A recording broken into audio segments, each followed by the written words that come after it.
G'day, hello, good evening, welcome from Lockdown City. Great to have you all on board. We're in pre-show mode just for a moment or two. Good to see so many of you on as normal.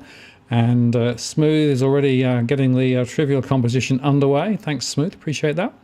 And nice to see so many on. Just acknowledge a few people. Let's just see who we've got. Yes, Donna, hi, good to see you back on. And good to see you there. And Cookie Boy, yeah, good to see you on. Quite a few others there as well, discussing things like what's the price of Bitcoin, where will it go? Good question, who knows? Get the crystal ball out. The point of course, that is that it's not feasible really to work out the price of anything at the moment when it comes to Bitcoin. So who knows? I think I gave you a peek of Damien there, so that was interesting. I pushed the wrong button. Sorry about that. Anyway, the good news is he wasn't doing anything naughty. And he'll be on in a moment. Hi, David. Good to see you there. And to explain, I've got a few different buttons, and when I push the wrong one, guess what happens? I switch to something different. Well, there you go. Well, nice to see so many on tonight. And Cookie asked about the two dogs. Yeah, they're good. They're actually, I took them out for a very wet walk this evening, and they don't like walking in the rain, so they came back and shook all over me, and I had to dry them, and now they're quiet for the evening, we hope. So there we go. All right, well, let's get started. Lots to talk about. So I'm just going to take the pre-show off, run the intro, and I'll see you in a second.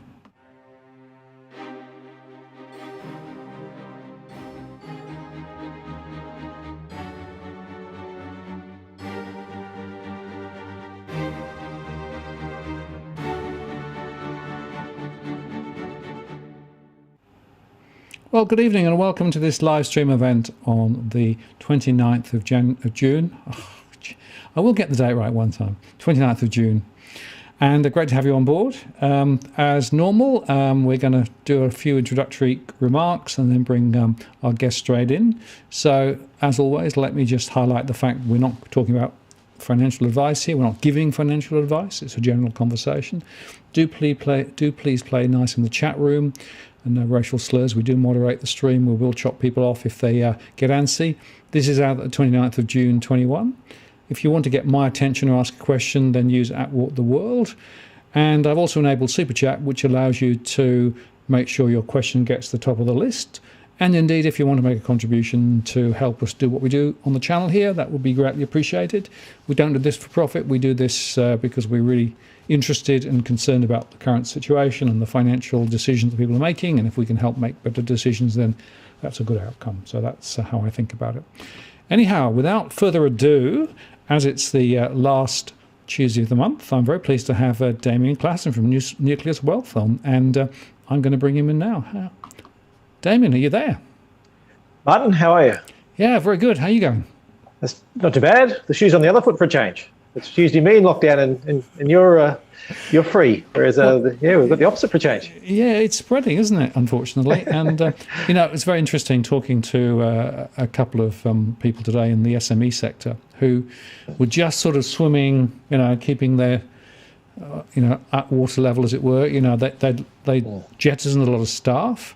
They'd been dipping into their own personal finances, and they were hoping that the holidays and then into the next 2 months or 3 months would actually start to turn the corner, and suddenly bang. I think we're going to find quite a few going to be in some deep doo-doo ahead, unfortunately. Yeah, well, look, I mean, it will be interesting to see whether obviously most of the government support has come to an end in Australia, and so it'd be interesting to see whether there's actually enough states now locked down, and obviously Victoria's only just recently exited, and I think there's a lot of people within Victoria taking the view that, look, we've got a slight reprieve for a couple of weeks before it's us as well. That maybe some of these make a reappearance, because, as you said, it was certainly very. It's one thing for governments to be having lockdowns when there was job keepers and job seekers and all those types of things designed to prevent those issues, as you spoke. Otherwise.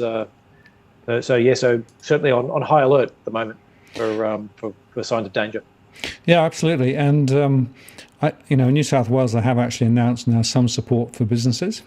You have to actually get an accountant to prove your turnover's come down, and then basically you can get a certain amount of money by way of grant, which may help some, but nevertheless. It's tricky times. Sounds like it will help accountants, at least. Well, I was going to say, I think it always seems to me that accountants win whatever. Accountants and lawyers, they're always the ones that seem to do quite well. Look, there's a lot we can talk about and should talk about tonight, but I think a really interesting place to start would be to talk about the tech sector, right? Because there's been a really interesting change in the wind quite recently. When the inflation story was really booming, a lot of people were saying, well, hang on a moment, the future earnings of all these techs will be discounted, therefore they're not as valuable, so prices started to come back. That's now turned around because inflation is perhaps more transitory than we thought. At least we've always said it was transitory, but others thought. Yeah, exactly right. And now we're starting to see the tech sector, particularly in the US, really, really booming. We know that Facebook hit the $1 trillion. What's your thoughts and what does it tell us about the nature of the economy and specifically the trajectory of tech stocks ahead? Yeah, certainly. So this is one we spoke about last time as saying, where do you put your money in our last inflation special? If you're going into a period of less inflation coming off, is that growth stocks are one place, and we spoke about quality growth as being one of the key areas we're looking at. And we're treating it as a barbell. So at one end of the barbell, we have our growth stocks, and the other end of the barbell we have defensives that are the stocks that are more interest rate sensitive. Things like your REITs, and we spoke about American Tower as being one of our big holdings there, and those ones that will benefit as interest rate falls. So you sort of got a higher risk end and a lower risk end to sort of help give you some rewards, and that's been basically the stocks. Both those sectors have done very well. The other sector that is doing really well is obviously the what we'd sort of call the junk growth or the higher risk growth, where it's stocks like your Teslas and things like that actually aren't earning any money, and so you get some very exciting returns in those ones. But the danger is if you do get market pullbacks, they don't actually have the earnings sort of certainty to fall back on. And that's why, within our portfolios, we're heavily overweight the FANGs, Facebook, Google, the Microsoft, and Apple are sort of all big holdings within our portfolios, and it sort of varies for the reason. So I think there's different parts where different ways you look at them, but one of the key things that we're seeing very much is that the valuations relative to where they've been in the past are actually not that unreasonable in a relative sense. So if you're lining up all the stocks in the market and saying, let's look at the most expensive stocks to the least expensive stocks, it used to be that, say Amazon was right up the end in terms of its not earning much, and had particularly and was particularly expensive. Might have been trading on 100 times its earnings, whereas that's now sort of more like 40 times its earnings, and so it's not as expensive. It's still expensive relative to most other stocks, but relative to because the whole market's moved up a lot higher, it means that it actually looks, it's sort of, rather than sitting at the 99th percentile, it's back at the 70th or 75th percentile, which makes it more attractive. And so we sort of think about a couple of big sort of driving themes behind all these stocks. One of them is the advertising side. So Microsoft, but particularly Facebook and Google, and also Amazon to a certain extent, all benefit from this move to online advertising. And to us, that's just one of these 20-year themes that just means that more and more spending every year comes out of spending on TV, print media, radio, outdoor ads, and just move, and more of it ends up every year on online. And it's very hard to find quality places to spend money that aren't Google, Facebook, Microsoft. So and so that's where so there's this one theme that's sort of driving a lot of those stocks higher. The other one that most of them are involved in is this idea of cloud computing, and in particular the storage and the processing that goes behind those. And that's just it's a real classic win-win for both customers and for the people operating, because for customers, they can see their costs more than half. A lot of the time, it might be down 75% in terms of the cost you can save in terms of moving to some of these cloud computing. And so, and then because Microsoft and AWS, which is Amazon in particular, and Google to a certain extent, because they can manage who's using computers and manage that. There's computers there that they're selling to their to people in the US while the US is operating, and then time zone changes, and now places in Asia are using it, and then time zone changes again, and now places in Europe are using it, and so they get to sort of the one set of computing resources gets used right around the world, and so it's very efficient for them as well, and they're making like fantastic margins from it. So Amazon and AWS in particular, has really just every quarter that goes past, there's just more and more of their profits coming from that area. And so that's this sort of rising tide that's sort of affecting a number of those companies. And then the last one then is digging into, I guess, the operations and the idea that with people behind the coronavirus is there is more outsourcing. There's more people working from home. There's more people using different locations and employees in different locations. And so, which benefits most of these guys as well as that. So they've sort of got these fundamental things coming behind it. Now, those trends have been there forever, or sorry, not forever, but a lot of those trends have been there for a long time. And it's always about the pricing. So those trends might still be there, but if all these stocks went up 10 times in price, then I wouldn't be standing here saying to you, they're still good value and they're still worth investing in. But for us, if we can pick up some of these stocks on sort of if you're looking at your Facebooks and Googles, they're sort of trading on sort of mid-20s in terms of the price to earnings ratios, which is for a market where the market's sort of at low 20 times, that's pretty reasonable. These stocks are growing very quickly. They're talking about sales growth of 20% plus, and for next year probably 30% plus, and profits are growing at similar rates. And so if you can find those types of stocks, then growing that quickly, the multiple you pay comes down very, very quickly if you can pick them up at those rates. And the other thing to add, of course, is that the reason that Facebook jumped, it was a big jump, was because the court case where they were trying to argue that Facebook has got too much of the market and essentially was needing to be split up. Basically, the judge said, just because you've got a big share of the market doesn't necessarily mean that you've got a monopoly on things, and you need to come up with a better set of arguments if you're going to argue that line. And that really is continuing the very light regulatory touch that we've seen in the US. And I think that's one of the reasons why we've got this massive boom in so many of these very large players, because frankly, the US regulatory system seems to quite support them. Yeah, so I mean, there's a number of regulatory issues these guys are facing. On that's on the negative side. Over the longer term, I'd say that any investor should be keeping those in mind. So one of them is are they too concentrated, and then which parts can be reasonably broken up.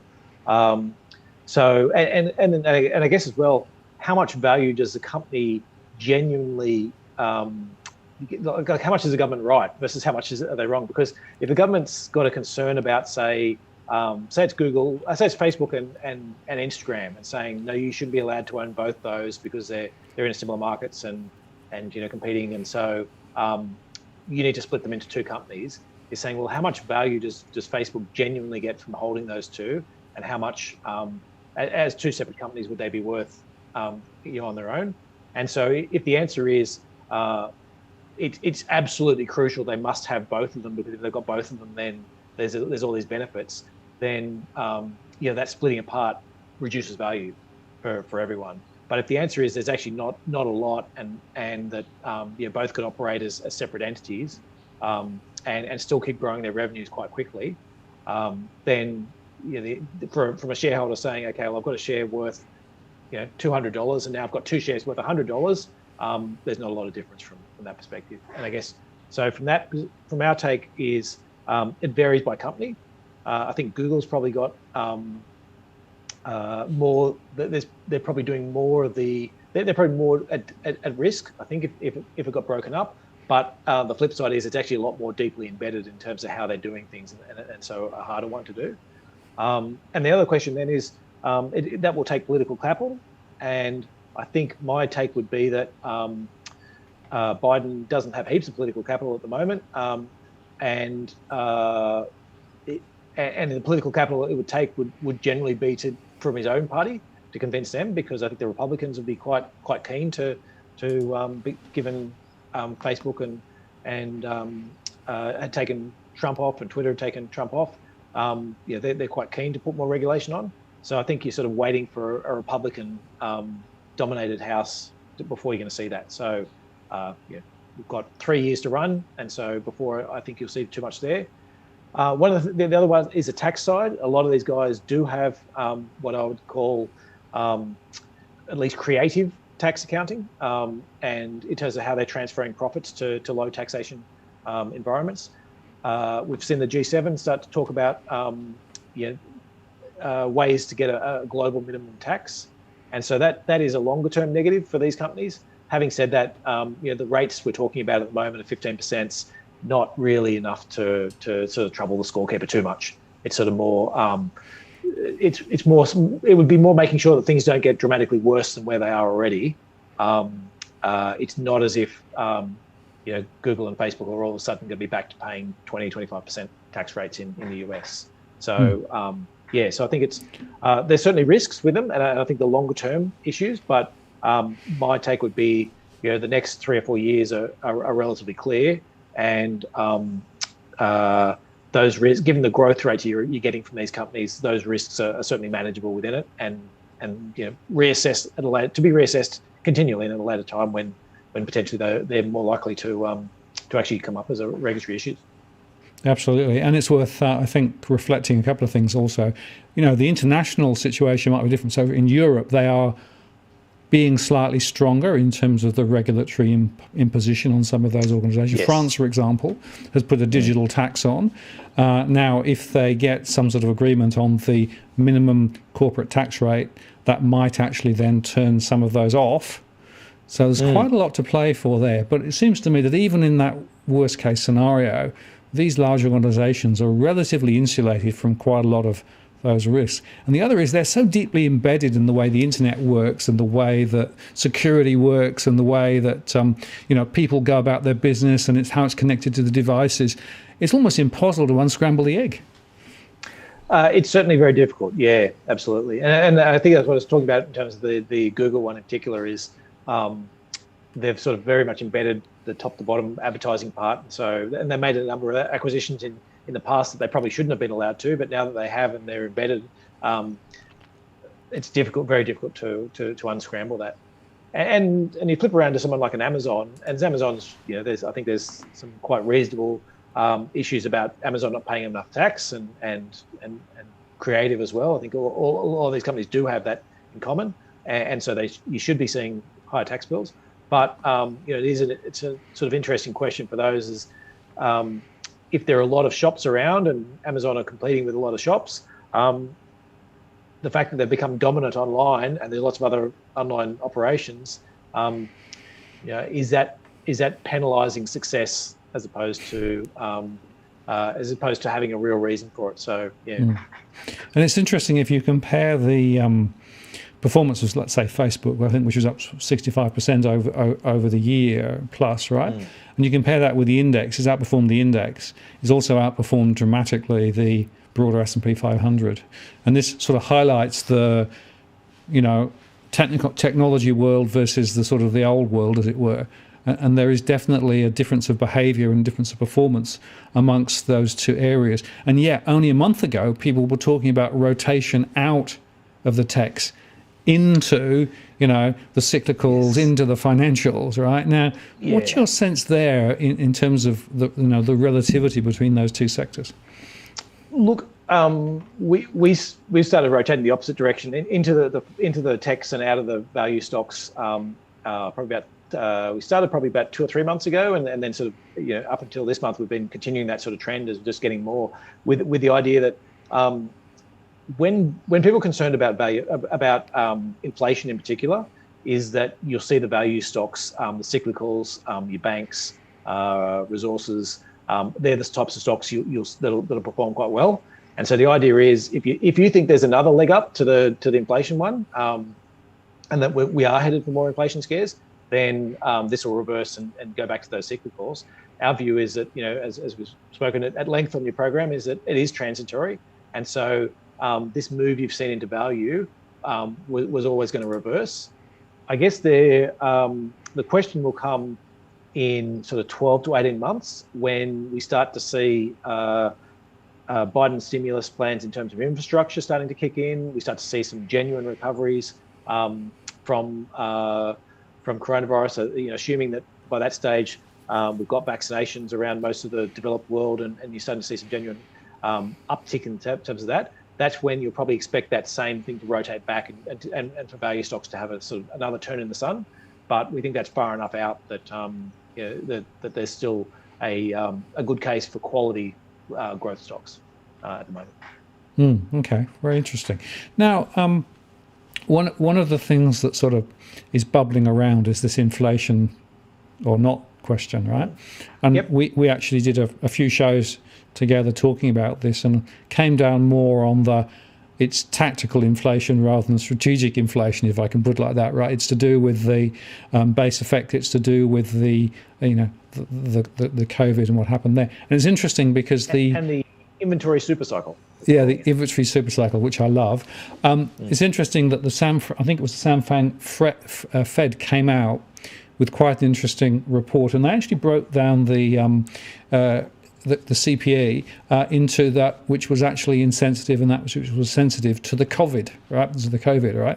And what they basically pointed out was that if you look at those sensitive areas, so things like doctors and healthcare costs and those sorts of things and a few others, right? And also things like second-hand cars, because people got a bit of money and they could then spend it on second-hand cars. But the core inflation, which is in fact isolated more or insensitive to the pandemic and the pandemic response, is pretty static, right? Yeah. And so they've sort of argued once again that this really does show that the real level of inflation is quite a lot lower than many people were claiming it was going to be. We'll see. You presumably you still hold that view that the super cycle and all the things we've been speaking about really are explaining it. It's not fundamentally going to suddenly replicate the 80s. No, that's right. And so, a whole bunch of reasons. I mean, we've got I think we ended up going for almost 3 hours. I think once you had the 2 or 3, I think we did 3, did we? Different podcasts. So we've got quite a long one for anyone who's interested in the detail. But the short version is, it's not like the 70s because there's been a lot of changes in economies in terms of much more services, much less manufacturing. There's base effects coming into effect. There's less unionization than what we used to have. It's more about the wages, and there's not wage growth coming through. We've got quite high, relatively high unemployment to what it was, say, 18 months ago. So there's still a lot of slack in that area. There's this. I spoke quickly about the inventory super cycle, but it's basically a whole confluence of events that are pushing. So more people haven't been able to spend money on services, and so they're spending money on goods. And I think I've got a chart there, Martin, that I flicked you on one of those. I don't know if you got that handy, but there's about that. That's how now reversing that goods versus services. Okay. Well, let me just mess around with my. Actually, it's on the slides number 4 if you've got that one. Number 4. Okay, just hang on a second. Yeah. And so there's a number of ones, and we spoke about lumber as being a great example, where from $400 a ton to $1,700 a ton, and then back down under 1,000 now. So it's still considerably higher than what it was beforehand. But yeah, is that the one? Yes. So it's a chart on the right that I was just wanted to point out. So retail sales were considerably high, running considerably higher than pre-pandemic. And a lot of that was because you couldn't spend money anywhere else. You couldn't go to restaurants, couldn't, limited in terms of where you could do hairdressing and travel and everything. But that gap's now starting to come back. And the idea that as the US is opening up, that will, once again resume sort of back much more closely to trend. And so, and what that means is that if you're selling goods, then you're selling a lot more than you used to. There's this inventory problem that sort of it's like a coiled spring. So it means that manufacturers have to have these massive orders because they've got to sell. They've got higher orders, plus they've got to fill the inventory up, and then eventually that all passes through. Though it passes through the system, and then you're back to more normal. And if at the same time the manufacturer's actually gone and put on extra capacity because he thinks this is going to last forever, and then you crash back to normal levels, and they've got all this spare capacity, you can quite often find prices even go out the other way because the manufacturers built capacity they don't need, and how they're going to get rid of that capacity? Well, they're going to start discounting. And so, and we've seen that with lumber prices, and there are now other examples in other categories too, where supply is adjusting and the prices are coming down, and it's interesting. Now, the one exception of that at the moment is the Dewey freight cost, right? Yeah, which is still way high. Yeah, so freight's an interesting one as well, in that a considerable amount of freight, I can't remember the exact percentage, I think it's sort of around 40%-ish of air freight used to end up in the bottom of passenger jets. So it was basically going, well, no sense in hiring out a whole jet when there's actually spare space in passenger jets, and so we can just throw all these, throw it in jets that are going around. So that was obviously disrupted by COVID as just there's so many fewer flights around the world, and so and I guess from my take is that and we saw how much the extra goods in that chart. You saw that the goods was like miles above its level. So obviously you need more ships to transport more goods, but if there's more services, then restaurants and things like that, you don't need the ships. And so and ships take a long time to build, and so that whole confluence of those together, I can see that being one of the ones that actually takes longer than other things to fill through. And I think you'll very much see that as you look through the different parts of the economy, is that some parts will be some parts the inventory cycle will be over in a matter of days or weeks, and then other ones it's going to take a number of months for it to come through. And the shipping is one of those areas where we expect that to be one of the ones that lasts the longest. Okay. And so with that, and then we should just sort of finally reflect on the infrastructure spend, right? So they got it was meant to be 1 trillion, but in fact, if you look carefully, it's quite a lot smaller than that. They actually passed, right? Because there was some double counting and earlier stuff, but then he's talking about another bill to do the stuff that he wants to do, which he doesn't want to put through the same process. So, yeah. So this is the bipartisan one. So yeah, for me, this was very much that Biden has a very large stimulus package he wants to put through. There was a chance to get bipartisanship on, whatever it was, a third of what he wanted to put through or half of what he wanted to put through. And so he's basically taken the opportunities to get the bipartisanship on those parts and then come back. We fully expect him to come back later on in the year and through the budget resolution pass a lot of the other ones as well. So, so I that's one thing. But the other big issue with that to keep in mind is there is an air pocket between the government was sending direct checks. So it's very easy once you pass a bill to say, okay, we're going to give everyone a check for $1,000, is a couple of days later you can have that out and in people's mailboxes and pretty soon getting spent in the economy. When you say I'm going to spend another $100 billion building a bridge, you don't write a check out for $100 billion the next day and pump that into the economy. It's a process that goes through planning and engineering and all these things like that. The spending actually comes a fair bit later in terms of it. There's a little bit of spending at the start doing all of the planning and approval processes, but infrastructure does not hit the ground running. And so there's this part in the and the bill you spoke about was only just passed, and so and the next one's not even in front of them. So there's going to be this air pocket where the stimulus is falling off, the direct stimulus, and the next set of stimulus hasn't come on yet. And that's one more reason why we were worried about over the next 6 months. One of the things we are watching quite carefully is this whole growth idea that will the market hit this growth pocket as that happens, and then the Chinese economy is very much slowing down as well. They've used the whole. There's a massive boom in the manufacturing side in China, the industrial side, which is what we've seen from all those goods, having to make all those goods.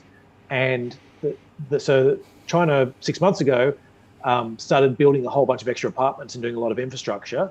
And then as the demand's picked up, they're now trying to get rid of that infrastructure and stop that building.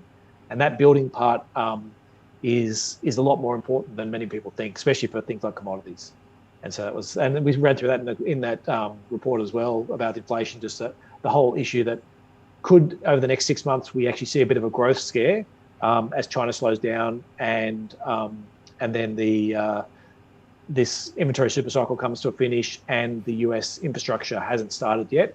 And that's probably our main risk case that we're looking at the moment, is saying, will we see that growth scare and something to be nervous about? Absolutely. And in fact, last week I discussed this information, which is showing that, in fact, if you look at the annual money supply growth, right, and the US Fed deficit, right, what's happened is it's sort of turning, right? So what we're beginning to see is already the overall stimulus is coming off, right? And what that means is that whilst the Fed might be continuing to do its 120 billion, every month, right? Some of the other stuff that was there and the checks and everything else have gone. It's gone through the system. They've spent it, right? So money supply is coming down, and the infrastructure stuff will kick in, but later. So your air pocket analogy is dead right? The chances are that we're going to see a reduction rather than an increase unless they do something very different from what they've been doing. Yeah, and the thing to remember always is that growth is, particularly in things like government spending, growth needs to be higher next year if you want to see growth in the economy.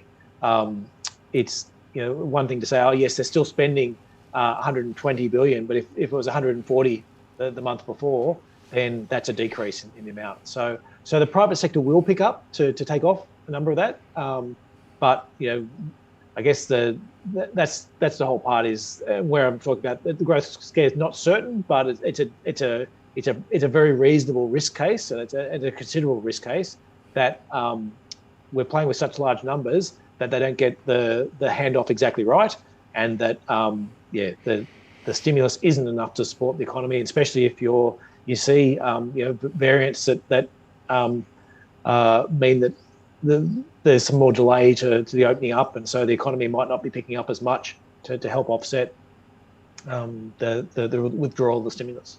And the confidence levels were a bit lower than people expected, right? And this one really, whoops, wrong button. Sorry, I pushed the wrong one. Let me push the right one. If I can get rid of that. Let me try and find this one. No, I can't find it. It's in there somewhere. But there's a chart that I saw that showed that the time not to buy a house in the US has shot up dramatically. I mean, they had to rewrite the scale. It was so big. Yeah. Right. Now, that could be an anomaly, but it also could tell us something about the state of mind of households, right? Because the stimulus is no longer there. The economy is still bubbling along a bit, but not necessarily as strongly as perhaps people expected. And maybe they're not going to be so willing to spend. Yeah. Look, that's if you can get that right, you'll probably get the market right over the next little while. I mean, I can't tell you with any certainty which way it's going to go because households are sitting on a considerable savings balances still in aggregate. Although it does matter where that is, like whether it's rich houses or poor households will make a difference, and whether they're willing to spend that money. And so if you've got more lockdowns and variants and things like that with a negative effect on confidence and a bit of a growth pocket, then they might clam up again and just hold on to that money and not spend.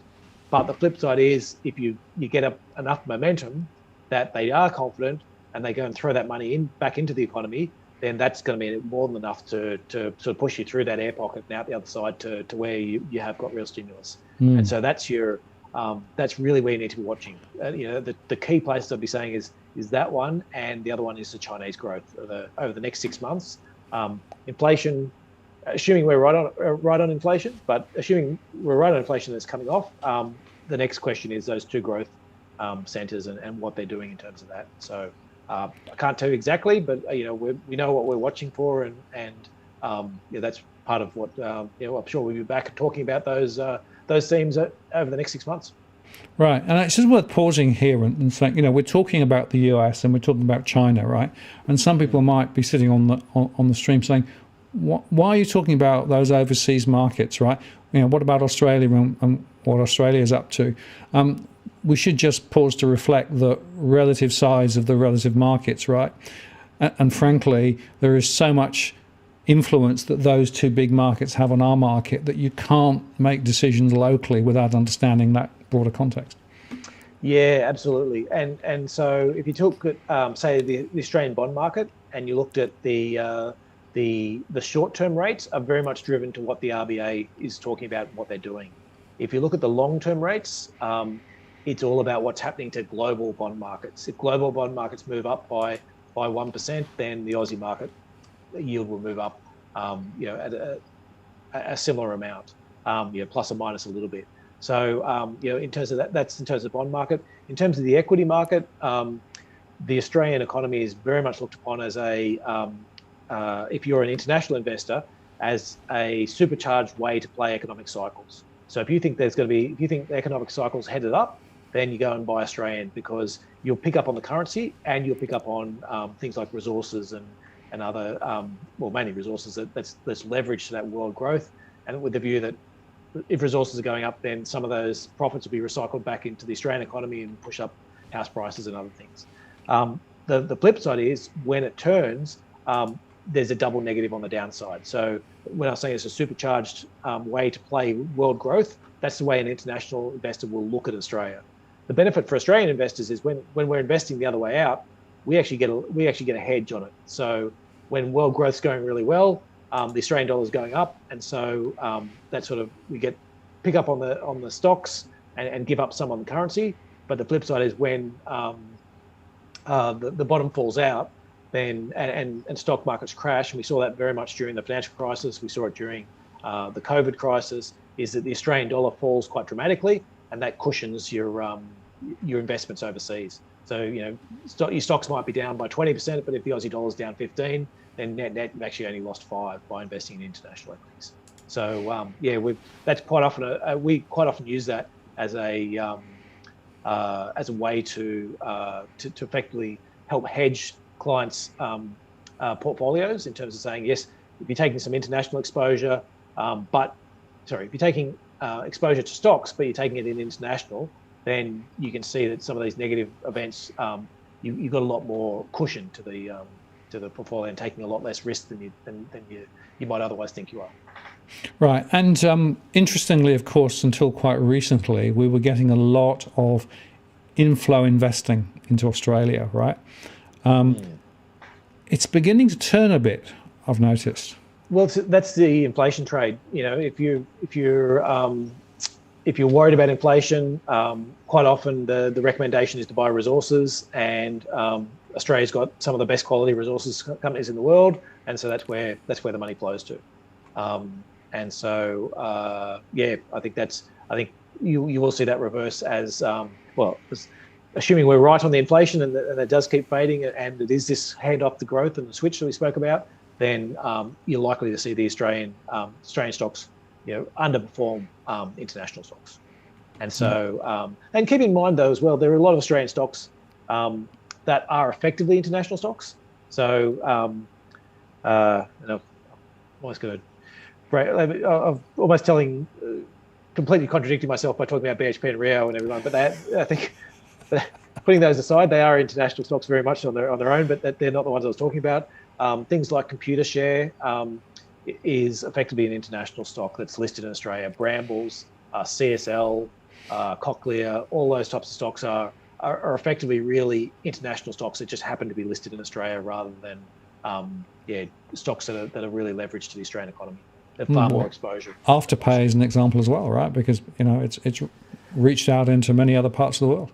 Yeah, well, that's so. I mean, if it gets its growth, then I think that seems to be if it's going to grow as strongly as the share price suggested is, then they're going to have to grow strongly in the US or Europe. And so while that one's almost a case of the current profits are very much skewed towards Australia, but based on the valuation of the stock, incorporates the expectation that it will also be hit elsewhere. Right.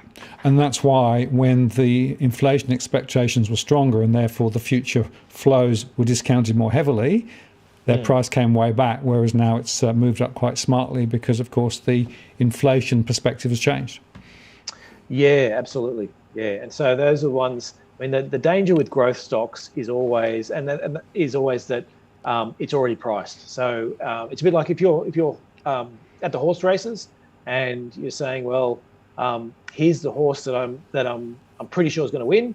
That may not be the horse you bet on, because if it's a favourite and it's priced, at $1.01, and you think it's a 70% chance of winning, you're saying, well, I'm not going to get, even if I win 7 times out of 10 and I lose 3 times out of 10, I'm actually going to be behind on the deal. And so, so it's a matter about saying for growth stocks is always got to come back to the price, and that's the part for that. It's not a stock we buy in our portfolio because it doesn't sort of fit our characteristics of having earnings and cash flows and everything like that. We can look at it on a more relative basis. But I guess what I'd say about those stocks is they're already priced for success. You're going to need super success to make a profit out of them, and some of them will do it. But if you take a whole group, there's always it's a bit like I don't want to call them quite lottery tickets because it's not that bad, but if you turn around and said I've got to turn around and look backwards, you can always find ones where you went, yes, if you had bought this stock at $1 10 years ago, now you'd be a millionaire or whatever it is.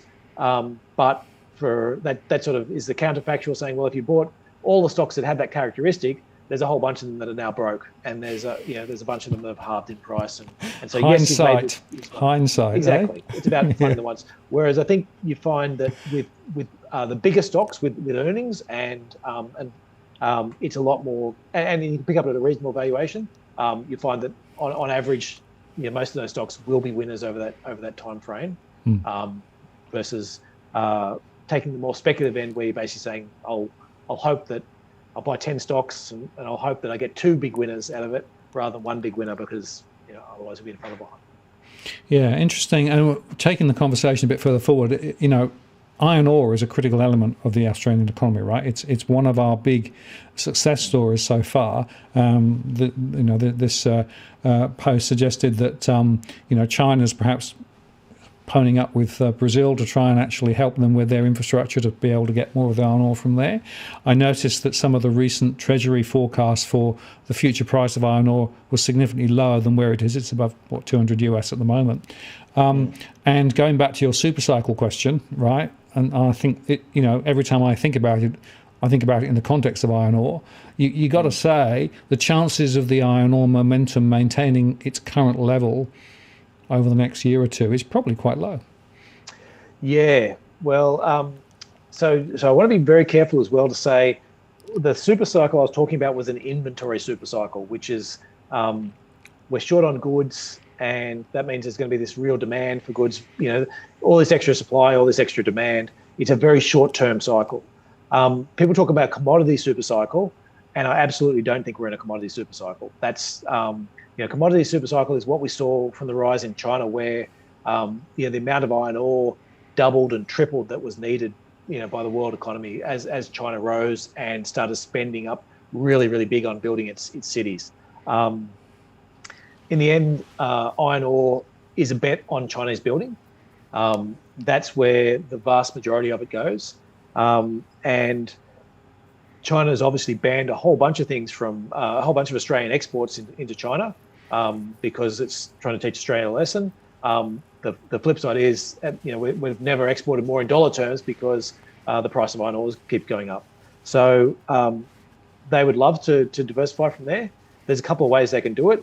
One is Brazil, but I think Brazil's pretty keen to increase the amount of iron ore. They've got problems with dams that have been collapsing, and which has really reduced the amount they can put out. I don't think they will be that amenable to saying we want to have China come and build a bunch of dams for us. I think China's probably doesn't have a huge reputation for. I think they've got enough. They'll probably help a little bit, and in preference they buy the Brazilian iron ore, I think, where they can. There's talk about some African projects which have been on the boards for years and years and years, and maybe some of those get up, but they're a number of years away. The two bigger risks, I think, for the iron ore price is one. I spoke about the downturn we're starting to see in the building, and so if you look at you had a chart up there showing about the rollover in the money coming out of the US Fed. There's been a much a similar rollover in the amount of debt in China. And that's, if you look at it, it's called credit impulse is the main one. And almost every chart you see on the credit impulse rolls over, commodity prices roll over. It's pretty much a one-for-one relationship, sort of, 6 to 12 months afterwards. And we're in that 6 to 12 month range after it all rolled over. So, so I've got a concern on that. The other big one is recycling in China, is that China recycles very, very little iron ore, or very, very little steel, sorry, which is and when you recycle, it's much cheaper to turn it back into iron ore. So it's a good thing to do and environmentally better. One of the big issues was they were mainly sort of knocking down, say, huts in peasants' huts in farmlands, and then building skyscrapers. And skyscrapers is basically where most of the iron ore ends up. As time goes on, they're starting to knock down the skyscrapers they built 10 years ago or 15 years ago and put up new ones. And that's starting to generate a lot more scrap. And there's a lot more focus in China about generating more scrap. And, that will lift China from sort of, I think it's below 30% now. And somewhere like the US is above 70%. So, you'll see over time that there are a number of different places where the iron ore demand will fall off. And at the same time, you'll have, Vale's going from 300 million tonnes to 400 million tonnes. There's a number of expansions, underway in Australia. It is, to me, it's quite likely you'll see a lot of supply coming on, just as the demand is coming off. And the other part of demand, which we really haven't seen yet, but I suspect is there. I haven't really seen a lot of evidence for it as yet, but high-rise in developed countries, either high-rise apartments or office buildings or retail, I expect to see much less building in that area over the next few years. So at the moment, that's still going on because a lot of it's still, these projects take a long time. And so if you'd already started an apartment building, you weren't going to stop. It does keep going. But there's a demand, not just in Australia, globally, to say there's less demand for apartments and more demand for houses as we've had these lockdowns and people changing their mind about what they want. And then we've seen demand for CBD retail certainly fall away, and demand for office space in most places, in most CBDs fall away. And so to me, that means less new ones being built, which is another hit to the steel demand and eventually iron ore on the other end. Yeah, and of course China also released some of their strategic stockpiles of copper and other commodities too, to try and actually influence the price. The prices at it, and so and we don't really know how much or how much they have and how much they released, and maybe they didn't really, maybe it was a couple of steel rods, or maybe it was thousands of tons. It's very hard to tell, but obviously they do want the price to be lower. And as well, think about, if you think about iron ore as a longer term play, like if you talk about 150 odd years of it, when you do the real price, you sort of get rid of inflation out of it and look at the real price. It's generally traded around, in today's dollars, sort of $30 to $50 is where it traded. Once back in when Japan was booming and it was rising up and using a lot more steel, the iron ore price got right up to that sort of $60, $70 in today's terms. And then we've seen the rise of China, and that's where it's really rocketed. Now we're sort of talking, over $200. It's just it's an incredible amount away from where it trades at in its long term, over the long term. And there is lots of iron ore out there. I have no doubt that there is more than enough iron ore to service the world's demands at $200 a ton. It's just miners falling over themselves to produce at that rate. The longer term rate is most likely to be back around $50, where miners are starting to get to the point where they're saying, okay, do we want to produce more or don't we want to produce more at that point? Anywhere north of $100, most mines are profitable, and there's plenty of iron ore out there. And it's more of just a matter of bringing it on time. Well, it's quite a relevant question from Lily, which was, at the current situation, rather than next year, is it worth looking at, say, US ETFs and energy or oil, but getting out of metals in Australia, which is sort of... Okay, I'll tell you what I'm doing. Let's put it that way. So I'm out of metals in Australia. We were overweight iron ore at the start of the year. So we don't usually trade this much, actually, but we were overweight iron ore at the start of the month and start of the year, sorry. And we've sold almost all our positions in that now. In terms of energy, is a trickier one. Energy is a very manipulated market. So we have Saudi Arabia and the OPEC holding off millions of barrels per day off the market that they could bring back on and swamp the price if they wanted to.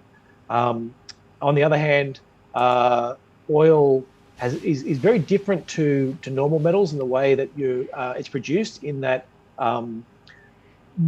once you build a mine like an iron ore mine, the production's pretty consistent from year to year. Whatever you produced last year is pretty close to what you can produce this year. And whereas an oil well, it falls every year as the pressure gets less than that. And so you have to keep renewing these oil wells over time. Otherwise, so oil production naturally falls away. And then so you've got this one holding it off. You've got a reluctance on companies to go out and spend on big projects because carbon taxes, because they can see electric vehicles are getting closer to price being worthwhile from a price perspective. And then US shale oil is actually very quick to bring on board, but it's got really dramatic, it falls off really quickly. And so, so many things going on in that market. My broad sense is, at $80 plus for the oil price, I'm either selling or already sold out. And at $40 at the moment, I'm buying in, and then I guess graduated across that as to where the holdings are. And those levels, I believe, over the next sort of 5 to 10 years, I'll just be gradually shifting them down as we start to see the economics of electric vehicles become more appropriate. Yeah, absolutely. And it is an interesting perspective when you think about the number of countries talking quite seriously about electric vehicles, battery technologies, moving towards net zero and all those sorts of things. So you got to ask the question about the long-term trajectory of oil, right? Yeah, and so my take on, I try and bring it back to numbers that people can relate to. And so there's a lot of things about the cost to drive and everything like that, but the way I really think about cars is electric vehicles is it's an upfront cost. So you've got to pay a lot more upfront, and you then get a much lower cost going on, both in terms of servicing and also lower costs in terms of the fuel. So the issue is the more kilometres you drive, the more you can amortise that cost over. So if you're driving 100,000 kilometres a year, it is absolutely worthwhile having an electric car from a cost perspective. You start running into charging issues depending upon how you're driving it, and 100,000 kilometres a year is a lot. That like 5 years ago, it was more like 120,000 a year. I think the crossover on my numbers is somewhere around the 70 to 80,000 at the moment, but that's coming down every year. And most people drive 10 to 20,000 kilometres a year.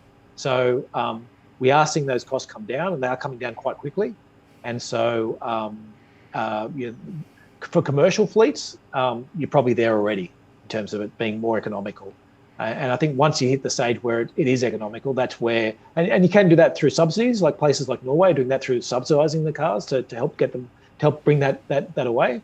But it's not until you really see those numbers start to match that you'll see until you see a dramatic pickup. And solar power, I always treat solar power the same way. Solar power's got that same cost coming down. You're spending a big upfront to save ongoing costs. And 10 years ago, you needed to be using quite a lot of electricity at the right times to make it worthwhile. And that's just been coming down and down and down. And now in many sunny places around the world, solar's either the cheapest or one of the cheapest ways to get power during the day. And so I see that a very similar type of pickup. Interesting. Thank you for that. Now, here's an interesting one from Ray, which said, will the Fed QE make resource prices change dramatically when the Fed have to change direction and begin to cut back on QE? I guess there's two parts to the question. Do we think the Fed is going to cut back on QE? Yes, no. Yes. And if yes, then what are the consequences thereof? And so it's a little bit on why if the Fed's cutting back on QE because inflation's running hot, then it may well be that inflation's running hot because commodity prices are also running hot, and so therefore commodity, it's almost you've almost answered your first question by saying, well, no, commodity prices are already running away, which is why they're cutting it. I guess my take would be that I'm expecting inflation to fade, and that there is in commodity prices, they've been affected by this inventory super cycle and a number of production issues in key commodities, and that once that passes, you won't have the demand. Demand will be falling for all those industrial goods we spoke about, because as everyone starts spending more on services, and less demand for Chinese housing, which is absolutely the most important thing you need to think about, because that just uses more than anything else. So that's my expectation. And so the Fed, so I'm expecting the Fed to be weakening and commodity prices going off. If you take the opposite effect, is the Fed going out and tapering and inflation going higher, then you could come up with a resources rising story. But it's the consequences of some of those other broader decisions, I think, isn't it? Yeah, absolutely. Yeah. Now, here's a really interesting one from Donna, right? And it's discuss, which is then how do you work out what are Australian shares? Very interesting question. Oh, absolutely. And I don't want to. I will come back to the answer of that. But I spend a lot of time with my international stocks, going, well, what are these? So McDonald's, for example. Well, what is it? A US? It's listed in the US, but its operations are global. And so, within the companies I follow, what I try and do is break down sales and profits to roughly where they're coming from, but then also to get this idea of where you have mismatches. So the types of companies I look for is saying, okay, are you producing in? If you're a McDonald's, you're a multinational, and yes, you're working in a whole bunch of different countries, but generally your costs and your revenues in those countries are the same, are the same. So you're buying your staff in Australia, and you're buying most of your products, your breads and your meats, and and your rent and all that is all Australian. And so your sales in Australia, your costs are in Australia, and it'll translate back to the US, and the currency moves up and down. It's just the profits that are being affected. Then you get a stock which is like a resource stock, which you quite often have a currency mismatch, or you have a company that produces all of its products in one country and then sells to other countries. Because your problem there is your currency can move, if currency moves up or down, your sales moves up or down, but your costs stay the same. And so you get squeezed by, your sales, the price you're getting for it drops away. And so, so if you're in a currency mismatch stock, and then you have currency, do you have currency competition or not? So you might produce in Australia and sell in Australia, but if you're selling cars, or you're selling something that's imported, power tools or whatever it is, that is easily imported, then when the Australian dollar moves, your competitors who are importing from overseas either get a penalty or a free kick, and so you're still affected by it. So I break them down into those, and then I go and then say, okay, well now what are you exposed to in terms of currencies? If the Aussie dollar goes up, is that a good thing or a bad thing? If the Aussie dollar goes down, is it a good thing or a bad thing?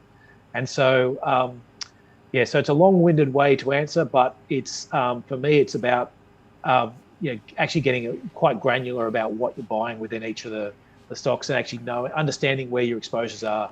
Because and actually that was one area last year we found lots of advantage in, the last 2 or 3 years is we've been looking for US growth. And because the US has been one of those sectors, one of the markets that's been growing much stronger than everywhere else. And if you go to the US and buy stocks in the US, you have to pay up for it because it's quite expensive. But you could quite often find, and we did find a lot of stocks listed in Europe that were doing the same thing, selling to the same markets, but priced at 20, 30% cheaper than what you'd buy the same stock on the US. And so, currencies are, and actual exposure is a big focus of what I spend a lot of time trying to get to the bottom of. Right, but the point to make is just because you're listed on the Australian stock exchange, that doesn't necessarily make you an Australian business, right? Fastest way would be grab the annual report, find most of them will have a geographic section, and then find out what the sales split is.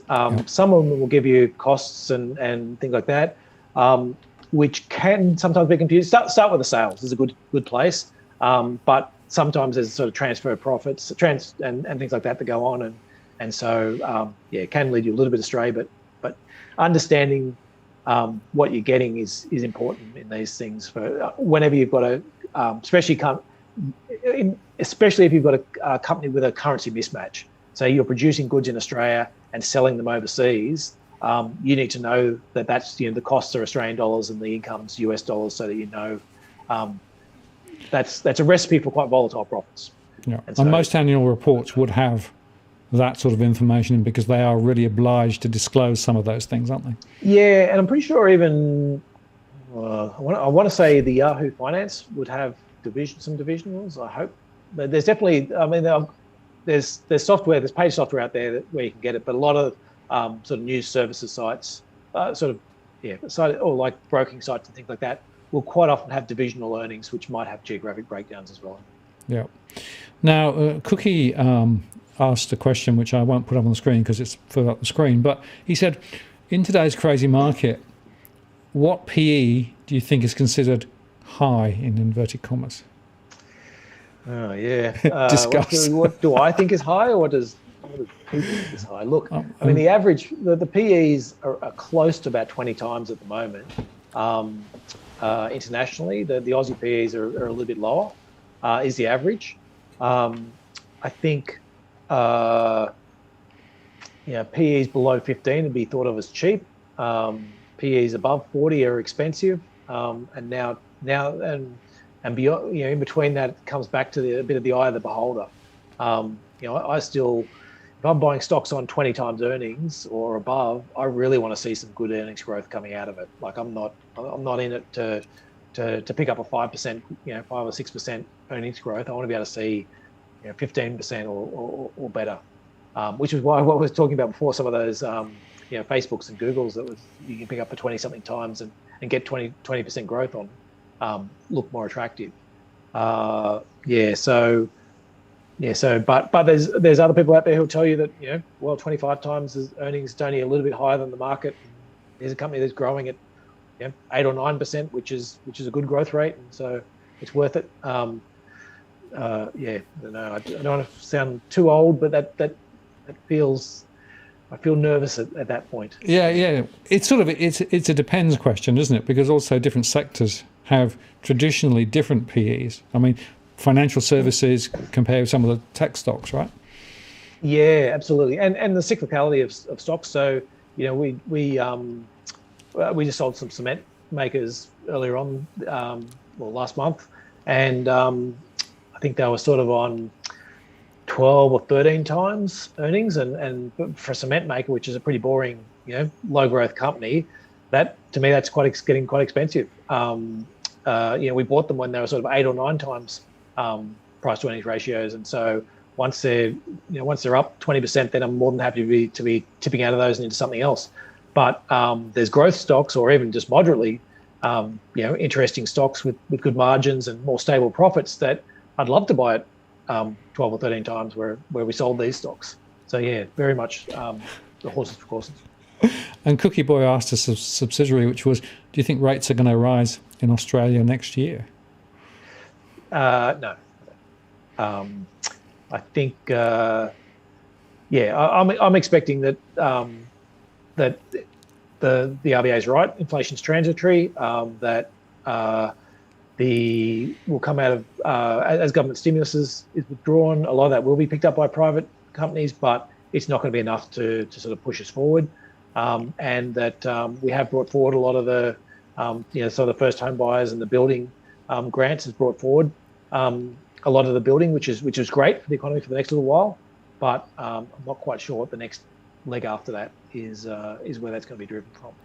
So having said that, if they turn around and there's another, the growth does slow enough that we get another big fiscal spend.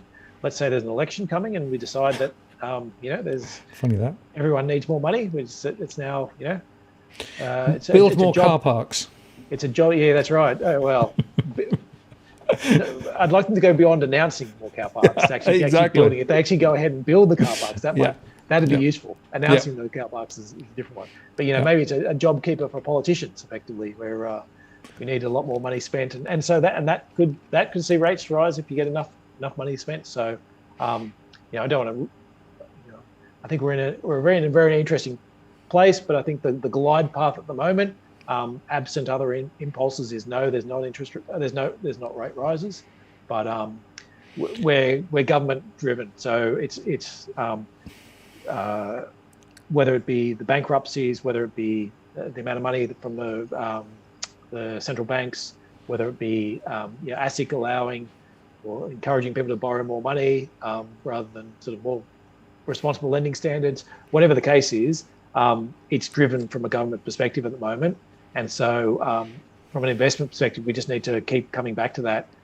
We can make up all these plans and what we want to do, but when you're in a government-driven environment, we need to be open to change and following what changes can be done in terms of spending. And of course, the argument might go like this: that the RBA keeps the cash rate where it is, but the costs of money to the banks could go up because the term funding facility basically stops, literally in 2 days, right? Yes, yeah. And from then on, the banks will need to either pay more on deposits or tap the international markets, which will mean that they probably will need to think about some way to cover some of those costs. that could translate to higher interest on some mortgages.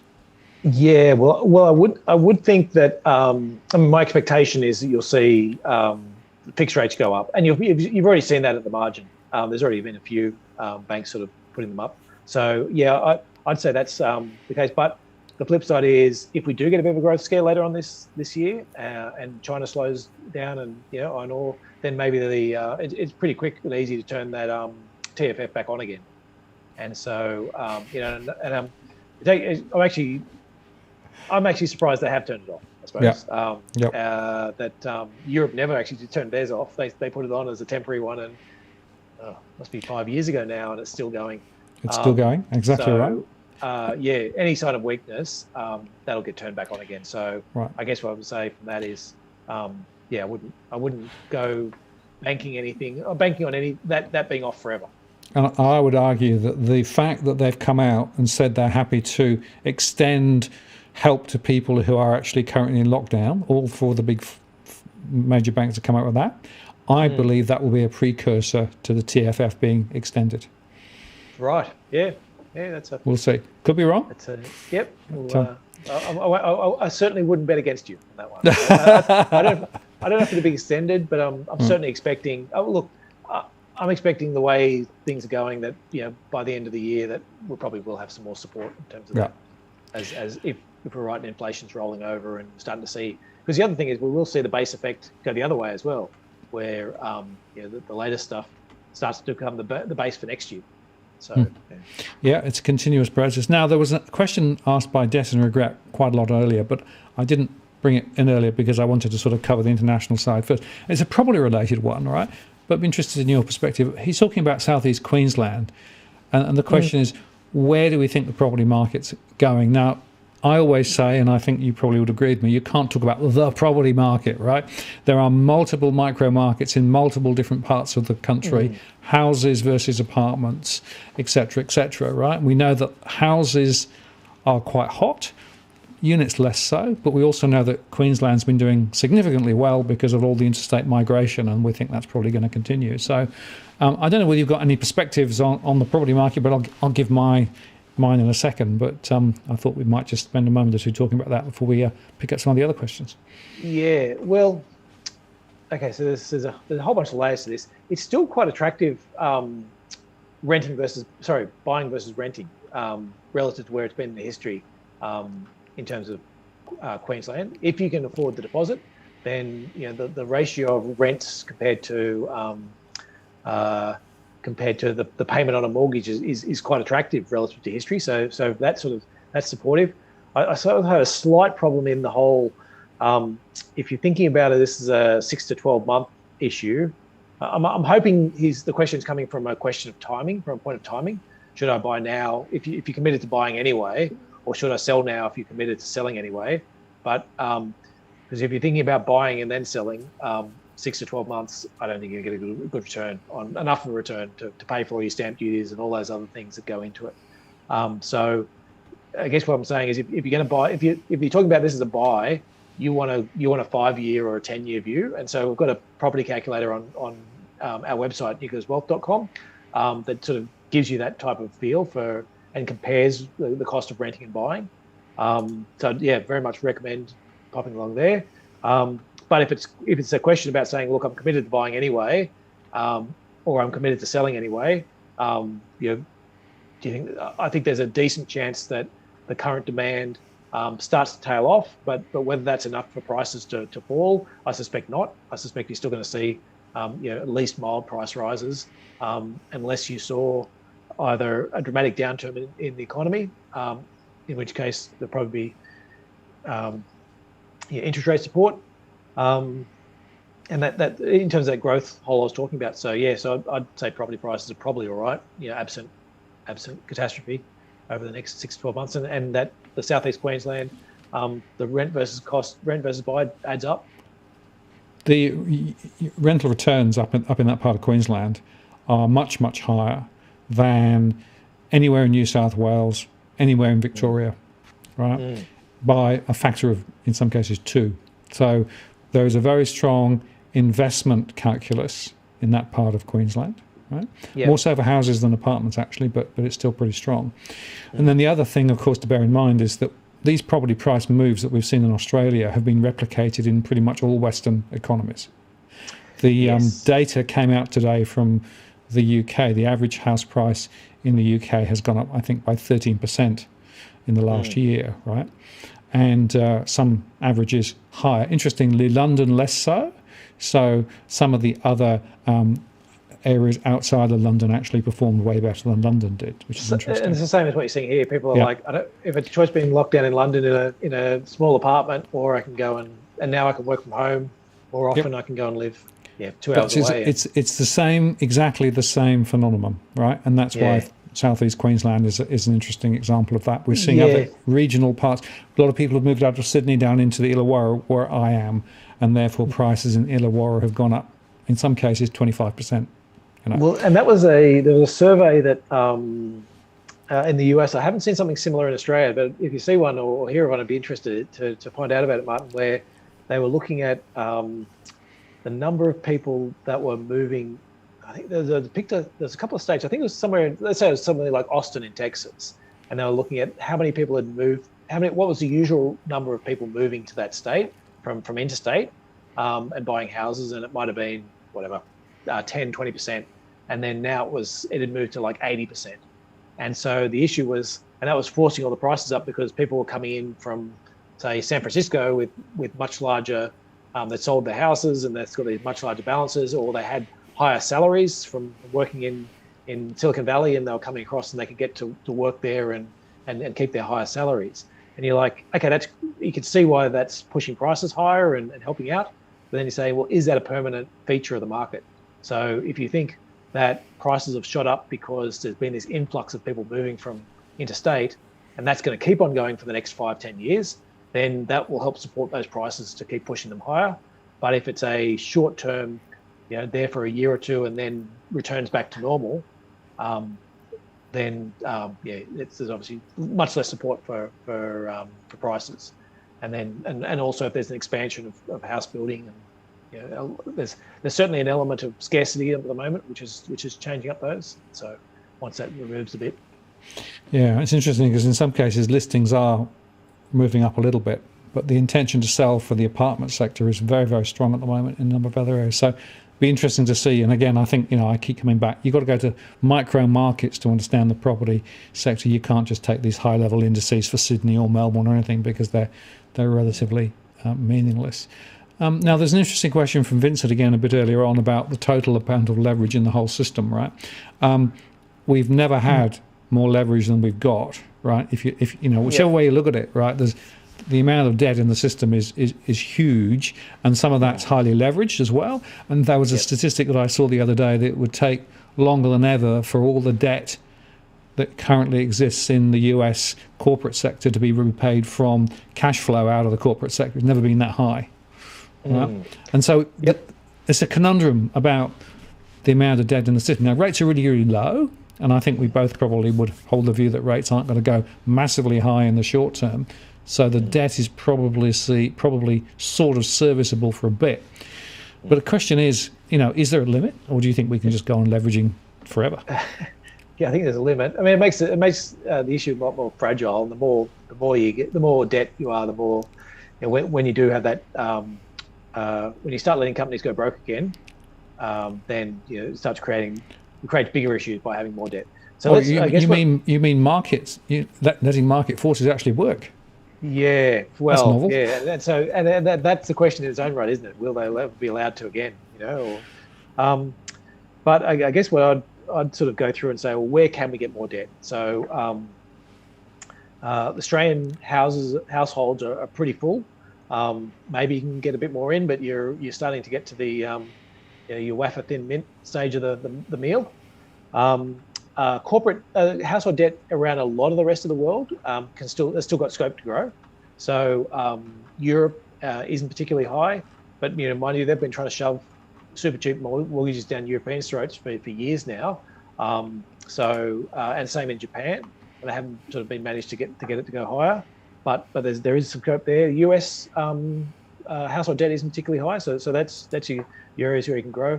Corporate debt is is very high. Less so in Australia, but certainly internationally is very high. So that you're limited as to how much extra corporate debt you can get. Government debt, I think you can keep going for government debt for a lot of developed countries, ones that can print in their own currency. Margin debt is relatively high, but not at the extremes. So this is stocks bought on margin. That hasn't actually been a huge feature of this stock run-up. And the other place I think of it as leverage is uses of derivatives is another. It's not explicitly debt, but it's very much a leverage play, and that's very high at the moment. So, I guess if you're saying about where can we pump more debt to keep the whole thing going, it's governments and households, not in Australia. So is where you can keep pumping the debt to keep the party going for just that little bit longer. One more drink. Exactly. And interesting question from Ray, which sort of follows up from that. Everyone looks at debt to earnings ratios changing to see if a company is a zombie company. Zombie companies, right, which is that's the thing that nobody wants to talk about, right? We've got lots of companies in Australia and around the world who are still there, right, sucking up capital, sucking up debt, not really actually being very effective as companies. But they're supported by central banks' policy.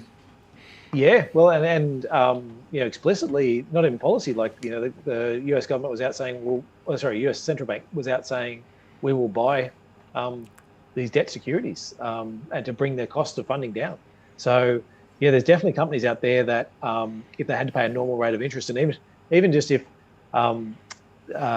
you saw current interest rates, which are extraordinarily low, and a normal corporate bond spread on top of that, there's a bunch of companies that would fall over. So it's actually two levels. It's not only the actual level of interest rates, but the extra part that corporates usually have to pay above that is also at very, very low levels. Having said that, though, you can see I've seen reports that talk about these masses of zombie companies, but a lot of it's talking about last year's earnings. And we know last year was a very special, one-off. There's a lot of companies that made a one-off loss that won't be making a loss next year or the year after, and they've sorted out their operations or got rid of the issues. So, I absolutely think there's zombie companies out there. I don't think they are good for future economic growth. I think that history shows that countries that try and protect these countries, try and protect the zombie companies and keep them alive, grow much more slowly because of that than if they let the companies in an orderly fashion. If they let the companies go out of business, the employees go to a different company where it's not a zombie company and grows more, and you have that whole creative destruction, which is theoretically what capitalism is about. It's about allocating resources efficiently, but it's not the world we live in at the moment. So no, it's rather suspended. There was a really, really good report that the ECB came out with about a year, 18 months ago, highlighting the consequences of all the zombie companies, right? And they basically said three things. One is it means this is pre-pandemic? This is pre-pandemic. And then they burnt it for warmth during the pandemic. Yeah, no, well, that's probably right. But they said, look, you've got to understand, these zombie companies are sucking up capital that could be much better deployed and getting better returns elsewhere, right? First. Yep. Secondly, the consequences of those zombie companies contaminate the balance sheets of the banks who've lent it to them. So the banks themselves don't want to ask too many hard questions about the zombie companies because they don't want to know. Right? Yep. Because if they knew, they'd have to actually start making provisions, right? And the third is that in the light of those first two, the quantum of debt can lift, but you don't get any significant uplift in overall returns. So, and I mean, for me, those are the critical insights that underpin all of this. Yeah, and it's a similar point to a lot of the debt we've seen companies brought on over the last year, where it wasn't debt to go out and build a new factory or some new R&D or whatever it is, acquire something that gives you the next leg of growth. It was debt to just keep the company alive where it's at today and get through that negative earnings. And so you're basically looking at the same, it's the same company you were looking at 2 years ago, but it's just got a lot more debt. And they're the ones where the danger comes. And there's some, it's almost worth an entire episode on its own, but there's some very interesting things going on in China in terms of debt markets as well, particularly the developers. So there's Evergrande, which is sort of the biggest one over there, has just got an incredible amount of debt, and there's probably will need my guess is whether it's an explicit or implicit, there'll be some sort of government factored bailout. But I guess the point is there's a lot of issues going on in the development sector, which if they were allowed to play out without intervention would, in my view, end up in a debt crisis. I don't think they will be allowed to be played out, but it's coming back to our keep on that theme, when we're worried about governments and central banks propping up the world to keep the thing going. We need to be observant of these when we're saying, okay, well, will they let these dominoes fall, or are they going to get in and start saving some debt investors who should have never made the loans in the first place, but might end up being bailed out. And the markets are basically assuming that the central banks will save them. That's the fundamental assumption, it seems to me. Yeah, and it's a good assumption though. It's been true for basically ever since the financial crisis was. The decision during the financial crisis was no, we're going to bail out. We let the first one fall over, and that caused all these problems, and so therefore we shouldn't let any of these ones fall over, and nobody should go to jail. And so we've created the environment for being able to leverage up without retribution, as long as everyone else is leveraging up. And so that was extended this time around. It's hard to see anyone standing up and saying, no, that's enough. We're actually going to let companies go through the natural form of creative destruction. Yeah. Absolutely. Now, Jason asked this question, which is interesting. Pharmaceuticals, given the current status quo, what's your thoughts? Now, of course, many of the pharmaceuticals are saying, well, we're going to have to, go through, 6 monthly boosters and sorts of things. And many of them, I think, will be thinking, oh, there's quite a lot of money making going on. Yeah, I actually spent 3 or 4 hours this afternoon going through this, exactly these questions with a number of pharmaceutical stocks. So yes, it's very fresh in my mind. Look, the big factors for pharmaceuticals, in taking a big step back and looking at the broader long-term picture, is that pharmaceutical costs in the US are dramatically higher than what you see elsewhere. And so, most of the big pharmaceutical, that's where they get the lion's share of their profits comes from the US market. And so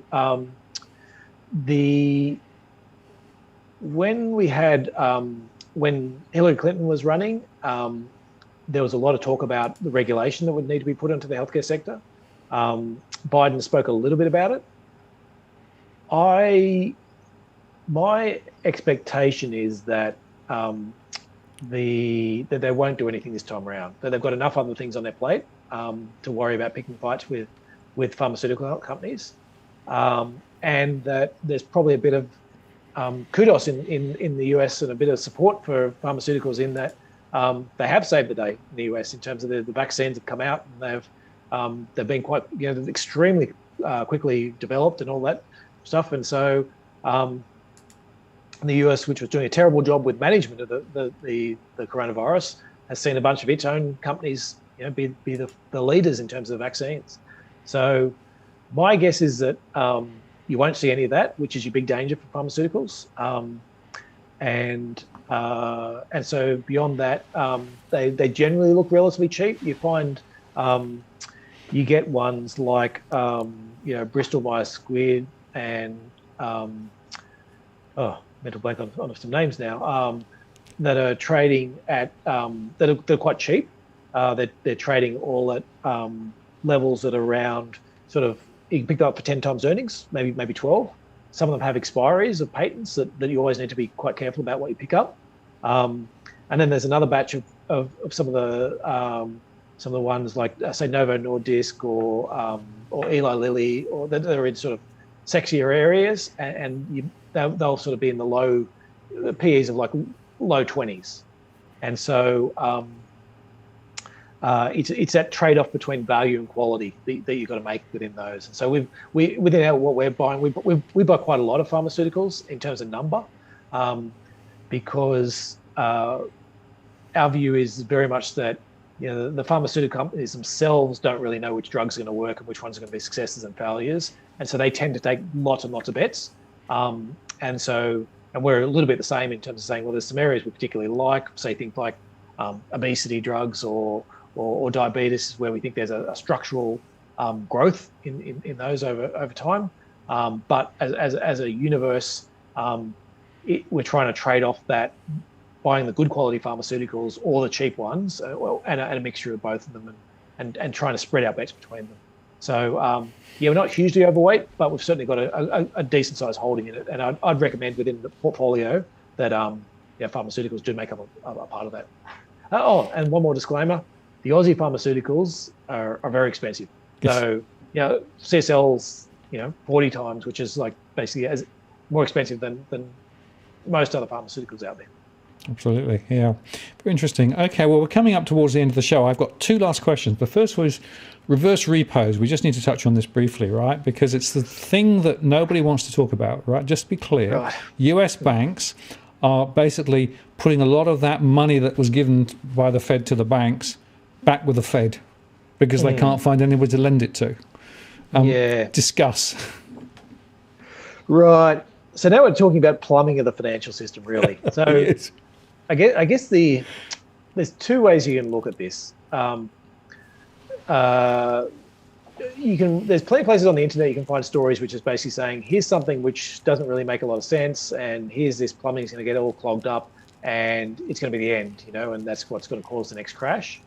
I think there's enough weird things going on within markets that we do need to be very cognizant of some of the plumbing issues.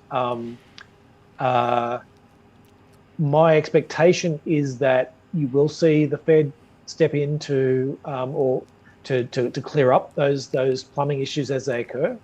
But back to the theme, I don't want to rabbit on too much, but I will, so because it is the theme, is we're governed by central banks and governments, and so watching those plumbing issues for issues that can blow up is important.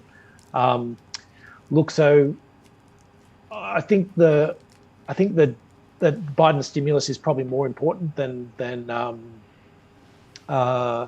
what the US Fed's doing. I think the Fed is sort of reached its close to its limit of being able to help things. It can still harm things by doing the wrong thing, but it's pretty close to the limit of how much it can help. Now it's very much about the Biden that's sort of going to question about whether you can keep doing the good stuff. So plumbing issues are something to watch, but it's not something that keeps me up at night thinking this is definitely going to be the next crisis. Yeah, well, I'm rather with you, Damien, because there's a lot of stuff elsewhere in social media that's sort of saying, see, this is the big issue. I'm not sure that it's an issue, I should say, but it's part of a bigger tapestry of issues where they're all sort of interrelated. And I agree with you. It's the stimulus stuff, particularly from Biden, is probably a quantum bigger. And it's that point that things are changing so much that the plumbing's changing, and we don't. Issues will definitely come up and they will need to be resolved. So you're relying on central banks to do it. But the point is that central banks over the last decade have shown that they're willing and able to do whatever it takes to keep the squeaky old machine running the way they want it, right? That's right. Exactly. Whatever it costs, however you do it, you keep it running. Absolutely. Okay, last question for tonight, and this is from George. What's your view of the next 12 months, and particularly the Dow Jones and the SP 500? Higher, lower? No idea. What do you scenarios? I don't know how to think about it. It's scenarios, really. So look, there's some base cases and some upsides and downsides. The base case is that earnings growth is still very good. Is that I expect that inflation will come off. I expect that wage growth will be pretty muted, and corporate profitability is going to be very good over this time period. Governments are going to keep trying to pump more money into the economies, and that generally means that corporate profitability ends up going well. It'll be an interesting question about which sectors are the bigger beneficiaries. I'm sort of less worried. So I think, was it the S&P and the Dow Jones there? So I'm more on the S&P, which is like a broader index. The Dow Jones tends to be a bit more. It's a weird structure of the index, but tends to be a bit more the manufacturing and the old school ones. So I would treat that as I'm not as positive on the manufacturing side, because I do think you'll get a switch back to more services. There's some pretty big risk case, and the big risk case is that growth bubble that I spoke about. Sorry, the growth hole that we're talking about. So US, the handoff between spending on corporates and getting infrastructure going, there's a hole there, and China rolling over in particular. So they're your big ones you really need to be watching. If the market's going to turn down, that's where it'll be. And we've sort of spoken about it being, in the sort of about a third, maybe as high as 40% probability that does morph in. So when I'm saying it's not a tail risk, it's a very real risk that investors need to be worried about, but it's not a base case at the moment. So that's where I'm treating as happy to be. We're slightly underweight equities, just a little bit of conservatism on that front, but very closely watching that growth to try to work out is it going to if that's going to turn down, because that'll really very much drive that drive performance, and that'll tell you whether the market's going to be higher or lower.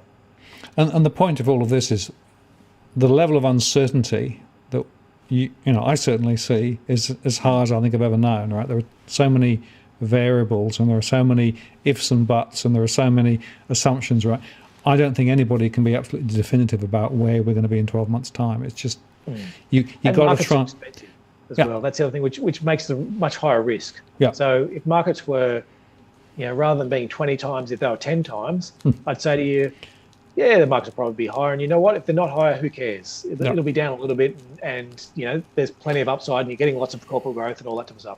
But at 20 times earnings, your margin for error is much lower. And it's a bit, coming back to that horse racing analogy, it's a bit saying, well, if I can pick up the favourite and get 10 to 1 odds, then I'm happy to do it.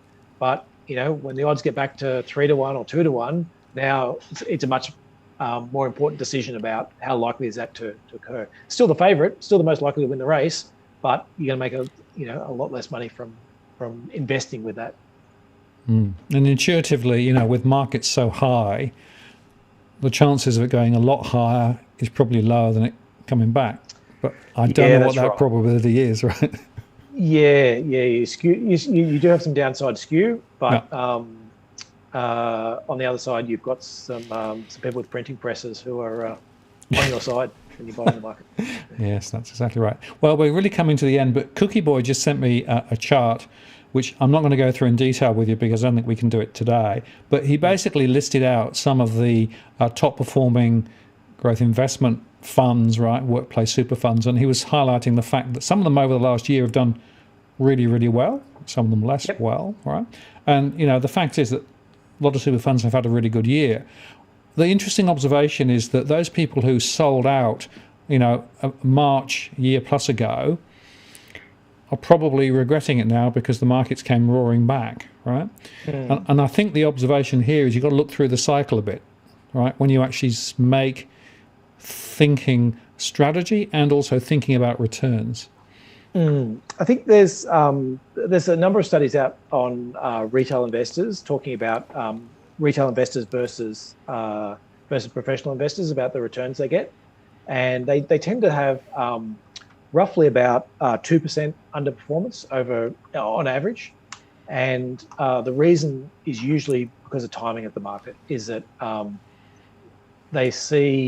investors see lots and lots of returns, and then they think, okay, now it's time to jump in, and then they see everything poor returns. They think now it's time to get out, so they tend to get in and out at the wrong times. I need to get a written copy of this one, but there was a fund manager who I'd listened to, and he was talking about saying how he'd outperformed the market by 3 or 4% per annum, every year for sort of close to every year over a 10-year period, and was talking about his clients and saying, well, he thought his clients had actually underperformed the market, and saying, well, how can you outperform the market but your clients have underperformed? He said, well, every time I have a few good quarters, they all throw money at me. And then when I have a few bad quarters, they all take money out. And the net effect when he'd gone back and calculated their return was that they'd actually underperformed while he'd outperformed. And so it's similar with that. What the market is, there's a certain amount where it's a strategic view. We think there's benefits in terms of leaning into the wind and leaning against it in terms of what you can get. But you need to be careful as an investor that you're not also doubling up. And so your investment managers decide to be a little bit conservative, and then you've added this extra level conservative on top of that, and that's ended up with the returns that you're missing those. Absolutely, and I will make another point. A lot of the performance tables that quote the performance of the fund don't necessarily translate to the performance to individuals within the fund, right? Because there's a bunch of other fees, trading and management fees that aren't in those aggregate numbers. Yeah, that's right. And I think did we speak about it with you last time? I think we might have. That the way they're reported is so there's an investment fee and an admin fee, and usually the super funds report their returns minus the investment fee, but they don't include the administration fee. And so over the last few years, the aggregate fee has stayed the same roughly for most of these super funds, but their investment fee has been shrinking dramatically while the admin fee has been growing. So some would say that's just so they can report better performance rather than actually deliver better. Yeah, well, I reckon we might have a future discussion more specifically about how you judge the performance of funds, right? Because there's a lot of rubbish out there. There were some recent changes that went through Parliament, which changes some of the regulatory reporting stuff. There's a lot of stuff that the regulators have sort of tried to do and haven't really succeeded very far. My bottom line is, if you take the high-level numbers as reported by APRA, for example, or some of those public tables, you probably aren't getting a very good story. And it's my preamble for that is it's very interesting. It's very interesting that there's an industry where a Liberal Party has said, okay, we want to get more, we want to get better returns from this industry, and so we want fewer companies in it. So we're not going to give out new licenses, and we're going to try and convince people in the industry to merge with each other. Ordinarily competition leads to lower prices, and you say, well, let's open this up and let more people at it. Sounds like Coles and Woolies all over again. Yeah, it's basically can we create some oligopolies in Australia? We seem to be good at that. Well, good at something finally. Yeah. Look, a very, very interesting and important conversation tonight, Damien. Thank you very much for your time as always. We didn't get through all the questions, but we got through quite a few. We'll just mention, of course, that there is the Walk the World Fund, which I think I've pushed the wrong button. Done that. Oh, very, very good. Yeah, it's a bit of a slow one, but that'll do. The Walk the World Fund that is actually run by you guys, and we've had some good people come across and get, I think, some good advice from you guys, and also the ability to be able to manage your own funds and all sorts of things very transparently. So, I do recommend, if people want to think about this, it's quite a good way to go about it. Yeah, and one of the things I'd recommend, even if you're just interested as a observationally, is register your details there. We'll send you out, updates with our thoughts and investment views, and you can jump on, have a look at the portfolios that you actually have a look at the portfolio that you'd get, and there's certainly no obligation within it but certainly welcome you to jump in and have a look and ask questions. We have financial planners that you can talk to if you've got any specific questions, and take it from there. And the point is, the degree of transparency that you guys are running is pretty remarkable in the industry. Yeah, every stock, and investors can see exactly why we own the stocks and why those things I was talking about. So let's say you want to see more detail on Facebook, you can jump in and see the numbers we're using. You can see where it sits on our risk versus return metrics. You can see a written reason out as to why we bought it and where we think the issues are and what we're watching for. So the idea, it's very much that idea that if you're running your own, we're assuming that there's other things you do. Maybe you're owning your own business, maybe you do your own investing around the edges, and we're just going to be a part of that. Is we want you to see everything we've got, so you can go, okay, well, if these guys already have a big exposure to those, I won't go and buy more. I'll go and buy something else that to diversify my portfolio a bit better, or at least be able to see that when we are going, we've already got a lot of equities, or if we haven't got much equities, you can incorporate that into your own view and how you're doing other investments. Absolutely. Well, thank you very much for your time once again, and we might do a deal again this time next month when we'll know what is going on. Well, maybe not. Almost into the next reporting season. Exactly right. Yes. US reporting new financial year. Maybe the lockdowns will be over. Who knows? So and certainly there's the US, the earnings are pretty key to us at the moment. Is we just keep seeing those earnings growth figures come through.